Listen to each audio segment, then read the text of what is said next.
want to stay in it for the long haul, you have to stay true to that vision. Jumping on the trending content train is the opposite of that. Yeah, maybe you will get some extra subscribers, extra viewers, whatever it is, but they don't care about you. They care about the trend. And once the trend is over, is what you're making going to be interesting to them? Probably not. Yeah, I inherently disagree with that point. Then you'll come to someone like me and say, why am I not growing? Because you're not doing good content. Welcome to Creator Debates, where we have stupid arguments to help creators make smart decisions. My name is Justin Moore. I'm the founder of Creator Wizard, and I'm your host and referee. Today, we're talking about the pros and cons of creating evergreen versus trending content.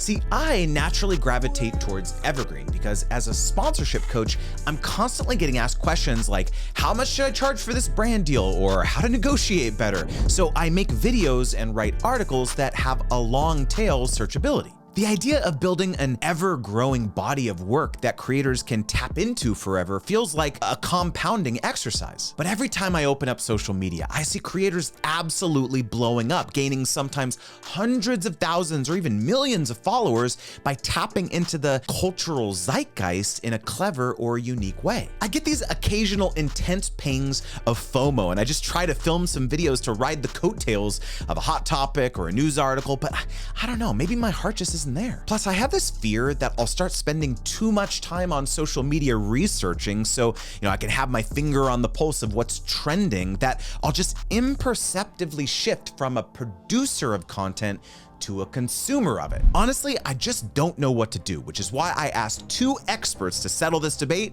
once and for all. Introducing Avi Gandhi, aka the Brand Whisperer, with over 15 years of experience in the creator economy at companies like Patreon. Avi's deep understanding of creators and extensive partnerships experience make him a powerhouse in the industry. As a former talent representative turned creator, Avi brings a unique perspective to this debate. He can also eat more Korean barbecue in one sitting than anyone in recent memory. Phil Ranta, on the other hand, is a true pioneer of the digital media revolution. From his early days as a pre-YouTube web video producer to influential roles at Facebook and Mobcrush, Phil has been at the forefront of innovation in content creation. While his Korean barbecue consumption is less impressive than Avi's, his impromptu stand-up routines definitely level the playing field. Perhaps the most important fact about my two esteemed guests is that they're both linked influencers. And yes, that is one word. So by the end of this episode, you'll know the biggest benefits and drawbacks of creating evergreen versus trending content, how the type of content you create might affect your audience engagement, and honestly, the only thing I really care about, who is a better creator debater, Avi or Phil? So let's get into opening arguments. Avi, tell me what you consider to be the main reasons that creators should focus on evergreen content. You have 2 minutes. Awesome. Well, thanks for having me, Justin. So I would say there's three reasons. First off, longevity. It's the internet. Content lives on the internet forever. And if you want that content to matter forever, then it's got to be evergreen. Trending content is cool in the moment. And then tomorrow, it doesn't matter anymore. Nobody cares about it anymore. So longevity is number one. Number two is revenue. Platforms like YouTube, you get revenue for the views. Well, if that content is there forever and people are watching it forever, you're going to make money forever. And that's a lot better than making money tomorrow and then never again. The last thing I would say for me is quality. In general, I think evergreen content is just better. It is usually more thoughtful. It's usually more relevant to, my life in general. I feel like trending content, it's cringe, it's kitschy, it's tacky, it's not good. And I'm the type of person that likes to zig when others zag. And trending content is basically everyone just trying to zag together. And I'm going to let them run off the cliff. And I'm going to stay back here and keep doing my evergreen. Wow. Well, Phil, I'm pretty sure Avi just called you cringe and tacky. So now it's your turn.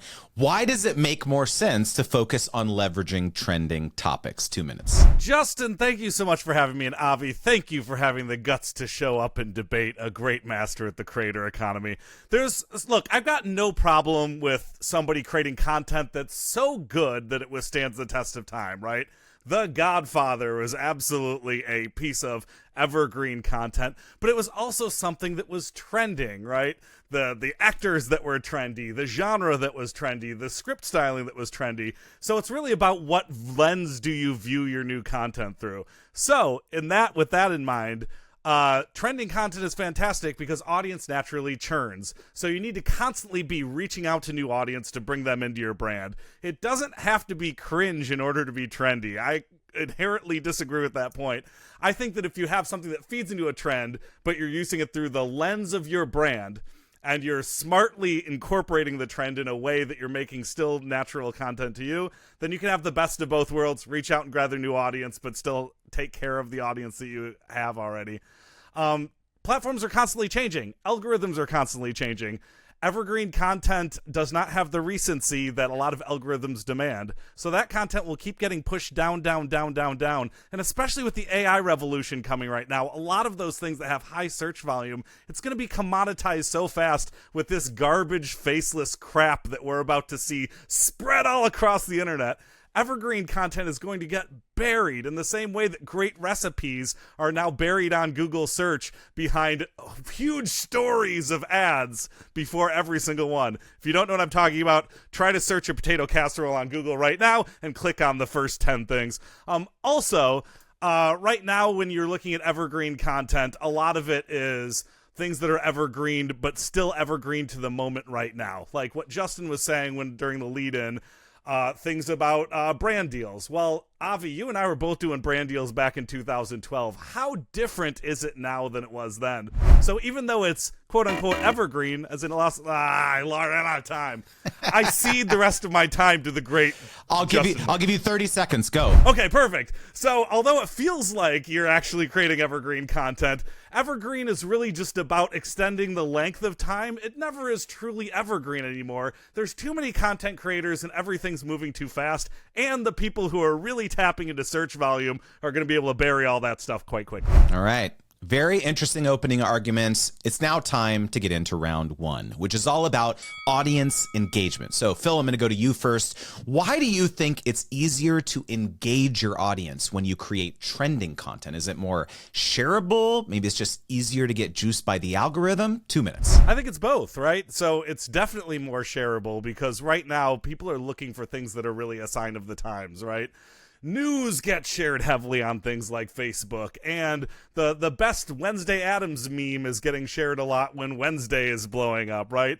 Some might call that unfortunate, but How to Tie Your Shoes is a very functional evergreen video that will not be something that's shared widely.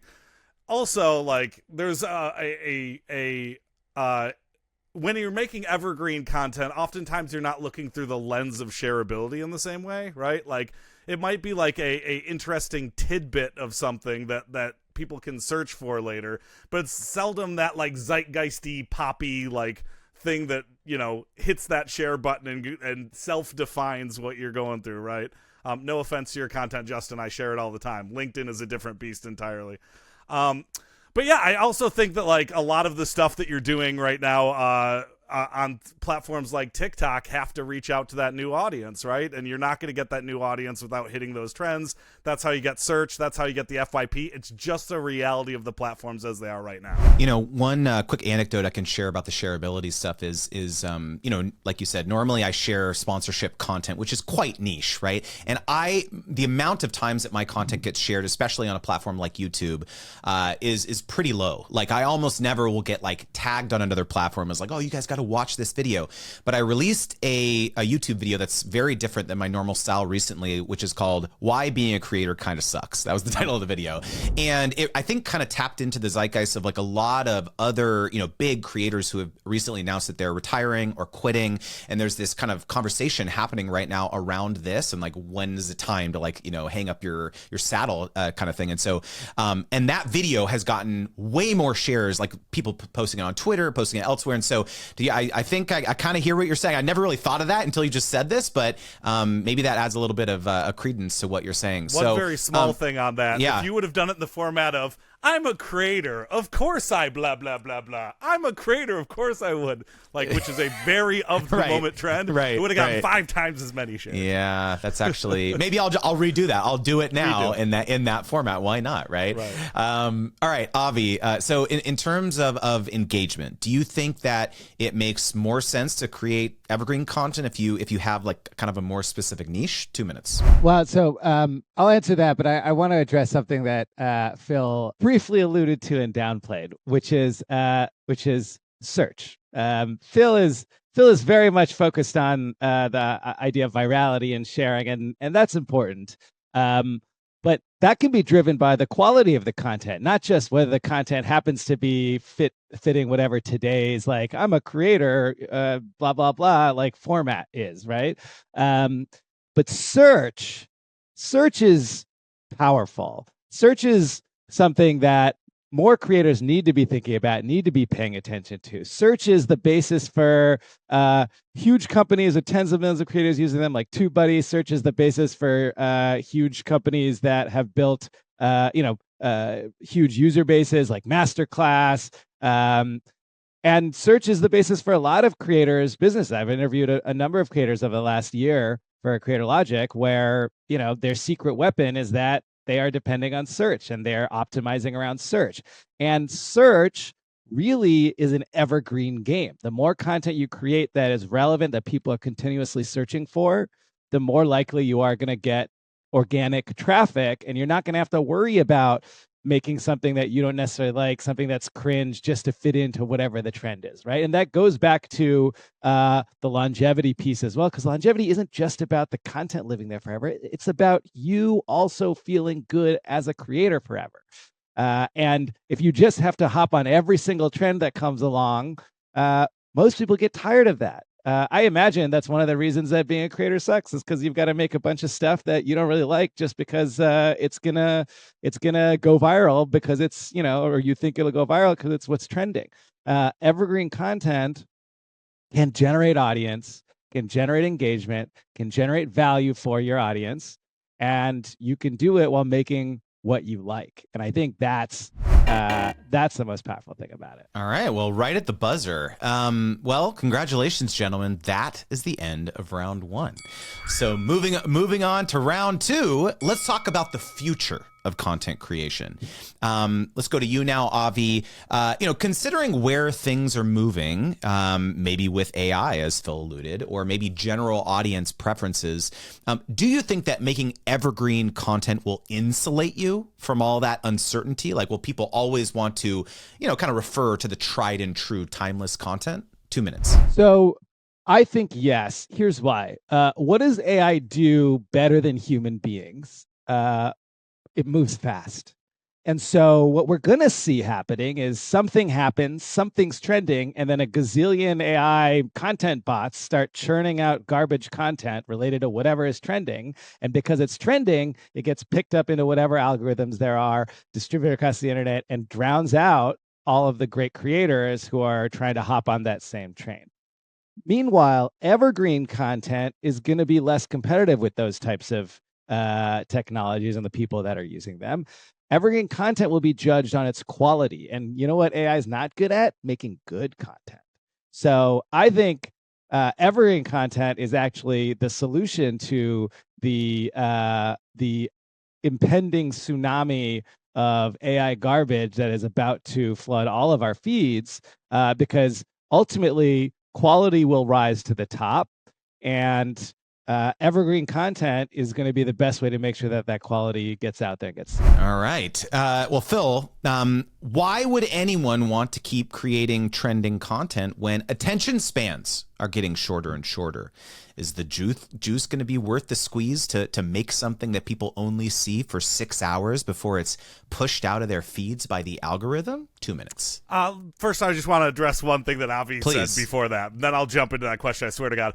I view AI as something that's going to attack the evergreen content first. And the reason why is because it's easiest to look at all of these troves of search data that you can get things from, like Google Trends and APIs, be able to automatically generate that kind of evergreen, I need an answer to this, or I need a sufficient thing for this, and it should hit that first.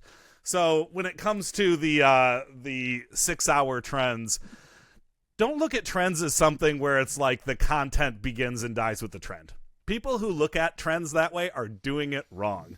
Trends are a way to be able to tap into something that's happening now to help you with discoverability, and then your brand gets to ride along, right? So, for example, if I'm a TikTok shop creator and I make all of my money selling stuff from TikTok shop, and the Wednesday Addams dance is popping. Second time I made that reference, don't hold that against me. But like maybe there's a Wednesday Addams outfit that's in TikTok shop. It was a great show. I mean, but that was like a year ago, dude. You're like, this is not trending. Come on. See, Wednesday Addams is going to be evergreen. Yeah, that's right. Yeah, I mean, she's going to be evergreen. She got, 30 million Instagram followers out of that? Yeah. Oh, well, man. Anyways, but like their outfit is for sale on TikTok shop through a couple outlets. So you can do the trend, but if you're a shop creator, use it with the styling of that, and then you can like achieve your goals through the trend. So I wouldn't say that like it has to be. I mean, Wednesday Addams Dance is a little cringe, but it doesn't have to be cringe, right? There are ways to focus on achieving your goals while you're letting that ride through. One more quick point: FYPs are becoming everything, right? Everything. You look at Instagram Reels, you look at YouTube Shorts, like. It's so little about search these days, unfortunately, because long form is getting so buried by these FYPs, and those things are heavily leaning into what's trending, what's now. So in terms of like reaching out to new audiences, that's going to be the thing, and you might be able to get a couple people coming in from search, but like SEO is going to die. AIEO is not just Old McDonald song. Can I get a quick response to that? Avi, you can, but first, a word from one of our sponsors. I wanted to take a quick second to ask, are you going to be joining me at ConvertKit's Craft and Commerce Conference from June 5th to the 8th in Boise, Idaho this year? There's going to be 3 jam-packed days of inspiring keynote talks and hands-on workshops, plus a special creator-led day full of meetups tailored just for you. Whether you're looking to sharpen your skills or expand your network, Craft and Commerce is the place to be. You'll hear from top-tier speakers like my friends Ali Abdal, John Yushai, even Cody Sanchez, Bonnie Christine, and Zaylee Barclay, just to name a few, who will be sharing valuable insights that could transform your business. You don't want to miss out on this incredible opportunity. You know, I spoke there last year, and I'm not joking when I say that it was one of the absolute best conferences that I've ever attended in my whole life. Seriously, you know, the people I met, the conversations that I had, it just felt like I had finally found my people. It's kind of hard to describe. Tickets are going fast, and I'd love to see you there. You can connect with people who get what it means to be a creator and have fun doing it. So for more details and to secure your spot, visit conference.convertkit.com. Once again, that's conference.convertkit.com. All right, let's get back to it. All right, Avi, we're back. You have some thoughts on Phil's perspective here. Yeah, just quickly, right? I think like when you say AI is going to come for evergreen content, it's going to come for this search and all that. That's not all the evergreen content there is, right? Like trending content is actually kind of the niche. Trending, it's relevant now, it's not relevant tomorrow. Everything else is evergreen, right? Mr. Beast counting to 100,000 or whatever it was, that video, that's an evergreen video. That will be amusing 10 years from now, 100 years from now, right? But like, at what point do people stop watching his Squid Games video? Nobody's going to know what Squid Games is in a year. So evergreen is more than just, how to tie your shoes. But having something great and funny and interesting about how to tie your shoes is probably going to end up in the long run doing better than some AI's, garbage 7-fingered hands trying to show you how to, do it. Guess what? That is the end of round 2, gentlemen. All right. And you know what? It's time to get into round 3, which is the Uno reverse, where you have to argue each other's positions. All right. Phil, I'm going to go to you first. What risks come with prioritizing trending content? 2 minutes. The risks of prioritizing trending content is to forget who you are, right? The most valuable thing you can do as a creator is to build your brand in a way that people seek you out, that people actually care about what you're making and what you're doing. And when you show up to VidCon, people are cheering for you and saying that you're awesome, right? That should be the goal, is to make people like tell that depth of fandom story. If all you're doing is blindly saying what's trending today and then repeating the format, you're like a a bad memer, right? You're like the people who you see the meme on Twitter and you're like, cool, everybody else is doing it. Why the hell did you do it too? You're adding nothing to the conversation, right? So if you are getting lazy about following trends, which so many people are on TikTok because trending audio made it so easy to get lazy about trends, it can make you a terrible creator. And then you'll come to someone like me and say, why am I not growing? And I have to look them in the eye and say, because you're not doing good content. And that's always the hardest conversation to have. But, that doesn't take away from the greater point, which is trend should always be the initial lens you look through. All right. Well, Avi, why is Phil a genius? And you're going to start dancing on TikTok to the next top 100 song. 2 minutes. Well, because Phil is focused on something that is pretty critical to most, if not all, creators' success, which is growth. At the end of the day, trending content is a massive opportunity to grow because you are hopping on what everyone is interested in and looking for, right? That is what trending is. Trending means lots and lots of people are looking at and going after and interested in a topic, format, what have you. And so if you are trying to build an audience, if you're trying to grow, if you're trying to get lots of people to become your viewer, your customer, to be able to pitch to brands, to be able to get that AdSense revenue, whatever it is, you need to be doing trending content at least a little bit. I mean, even Mr. Beast did do trending content, and that Squid Games video is one of his highest, if not the highest viewed video he has. It probably got him 10 million subscribers in one go. Is it evergreen? No. But did it serve a really strong and meaningful purpose? Did everyone in the space talk about it? And was it good? Was he able to make something that was really good and still be trending? He absolutely was. And if you can do that, then you're going to reap all of the rewards. Super interesting. Well, Avi, Phil, it is time to make your final appeal. On the other end of your camera, on the other end of your microphone, is a creator who is relying on you to make this tough decision. Convince them that creating evergreen or trending content is the best move for them. So, Avi, you're up first. You have 1 minute. You're in this for the long haul. You create content because you want to build a business, because you like making content, because you have a vision and a voice and something to say. If you want to stay in it for the long haul, you have to stay true to that vision. You have to stay true to that voice. You have to stay true to what it is that you like doing and what it is that you like about being a creator. You have to stay true to the audience and what they like about you. Jumping on the trending content train is the opposite of that. Jumping on the trending content train, yeah, maybe you will get some extra subscribers, extra viewers, whatever it is. But they don't care about you. They care about the trend. And once the trend is over, is what's left, is what you're making going to be interesting to them? Maybe not. Probably not. But if you stay true to who you are and you find ways to grow making evergreen content that you think is good, ultimately, the people that find you are going to stick with you. And ultimately, you're going to be able to do this for a longer time and make more money and be happier. All right, Phil, you're up. Jeremy, can I call you Jeremy? You're in it for the long haul, right? And you're doing this for a reason. You want people to hear your voice. You feel like you have something important that you want to share with the world. You are hilarious, Jer, and everyone needs to know how great you are. But in order for them to know how great you are, they have to see you in the first place. That's why it's so important to understand what trends are happening and how you can fit your brand voice within that trend. That's going to mean more audiences, more people coming to your stand-up show, which I know you love so much.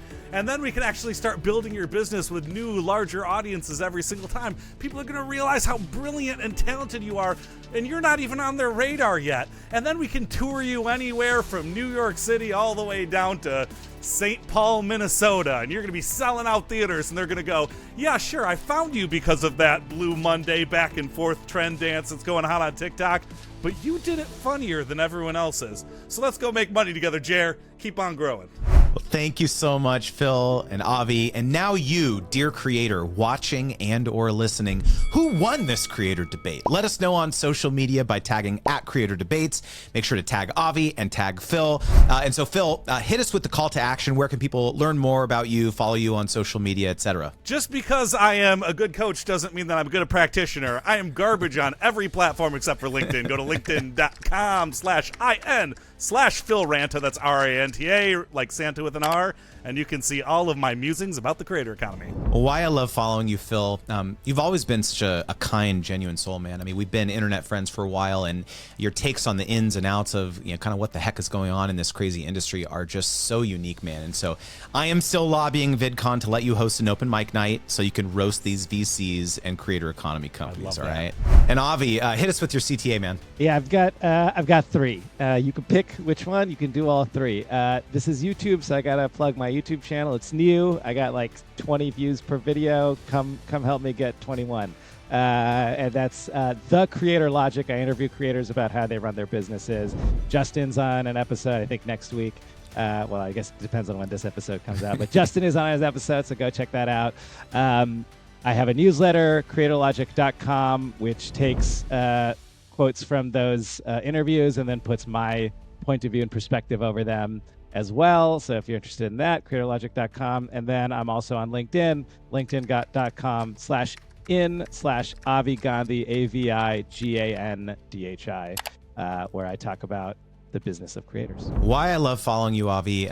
You're such a great storyteller, man. Some of those high profile deals that you share are just so gripping and could only come from someone with such deep experience in this space. And also the fact that you put that dinner together for me when I came to LA recently, that was such a kind thing to do, man. And not only that, I probably wouldn't be speaking at VidCon if it weren't for you putting in a good word. So what I'm trying to say is I feel like I'm indebted to you, and I'm kind of scared for what type of shady favor you're going to call in at some point in the future. And now it is time for Creator Debates After Dark, where Avi and Phil are going to stick around for a little bit longer and share their stories and spicy hot takes. Keep your shirt on, Phil, on the creator economy. These After Dark episodes are available exclusively to students of my Brand Deal Wizard program and community. So if you'd like to support what we do here and level up your sponsorship strategy, make sure to check out the link below. And finally, if you enjoyed this podcast, there is one simple thing that you can do that is totally free and truly helps us out. Will you tell a friend about Creator Debates? Whether it's sending them a text message with a link to this episode or posting about it somewhere on the internet, the only way that we can reach more creators is with your help spreading the word. So thank you. All right, that's a wrap. Until next time.